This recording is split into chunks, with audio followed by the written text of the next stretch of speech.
एक पतले समतल उत्तल लेंस की फोकस दूरी 20 सेंटीमीटर है तथा उसके पदार्थ का अपवर्तनांक 1.5 है। इस लेंस के उत्तल पृष्ठ की वक्रता त्रिज्या ज्ञात कीजिए। तो ये लेंस की मुख्य अक्ष मान ली। लेंस कैसा है? समतल उत्तल लेंस, यानी पहला पृष्ठ कैसा? समतल है और दूसरा पृष्ठ कैसा? उत्तल है। अब ये जो समतल पृष्ठ है ना, तो इसकी वक्रता त्रिज्या कितनी होगी? ये कहीं अनंत पे जाकर बनेगा, है ना। तो ये पहला पृष्ठ है, इसकी वक्रता त्रिज्या R1 मान ली, तो R1 का मान जो होगा वो इनफाइनाइट हो जाएगा। ठीक। अब ये दूसरा पृष्ठ R2, इसको जब इस तरह पूरा करेंगे तो कुछ इस तरह बनेगा, तो त्रिज्या इस तरफ आएगी, है ना। तो R2 का मान कैसा होगा? ऋणात्मक होगा चिन्ह परिपाटी के अनुसार। तो उत्तल पृष्ठ की वक्रता त्रिज्या ज्ञात करनी है, तो ये जो त्रिज्या है वो हमने R मान लेते हैं। तो दूसरे पृष्ठ की वक्रता त्रिज्या कितनी मान ली हमने? R मान ली। फोकस दूरी दे रहा, कितनी दे रहा? 20 सेंटीमीटर।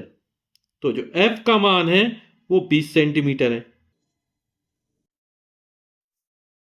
तो उसके पदार्थ का अपवर्तनांक, समतल उत्तल लेंस है ना, तो इस लेंस की जो पदार्थ का अपवर्तनांक है वो स्मॉल n से लिखते हैं, और स्मॉल n का जो मान दे रहा वो हमको 1.5 दे रहा है।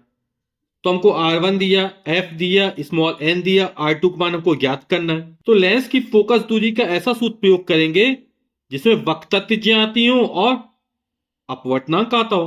तो कौन सा सूत्र हो जाएगा? ये हो जाएगा 1/f बराबर n-1 1/R1 माइनस 1/R2। मानों को रख देते हैं। 1/f, f का मान 20 सेंटीमीटर है, n का मान 1.5 है, माइनस 1, 1/R1, R1 का मान इनफाइनाइट है, माइनस 1/R2, R2 का मान माइनस का R है।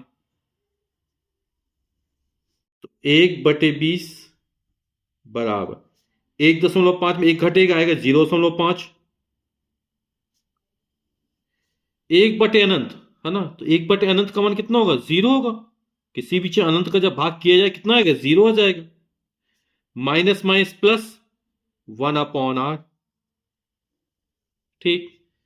अब 0 में 0 हो जाएगा, 0.5 का इसमें गुणा करेंगे एक में तो 0.5 हो जाएगा। किसी भी संख्या में एक का गुणा कर उतना ही रहता है। तो 1/20 बराबर हो जाएगा 0.5 upon capital R। Cross multiply कर देंगे तो RA का मान बराबर 20×5 = 100, एक स्थान पर दशमलव लगा देंगे, 10.0 10, यानी R का मान जो निकला वो आएगा 10 सेंटीमीटर। तो जो उत्तल पृष्ठ की वक्रता त्रिज्या वो R2 बराबर R, और कितनी निकली? 10 सेंटीमीटर निकली। यही हमारा उत्तर हो जाएगा।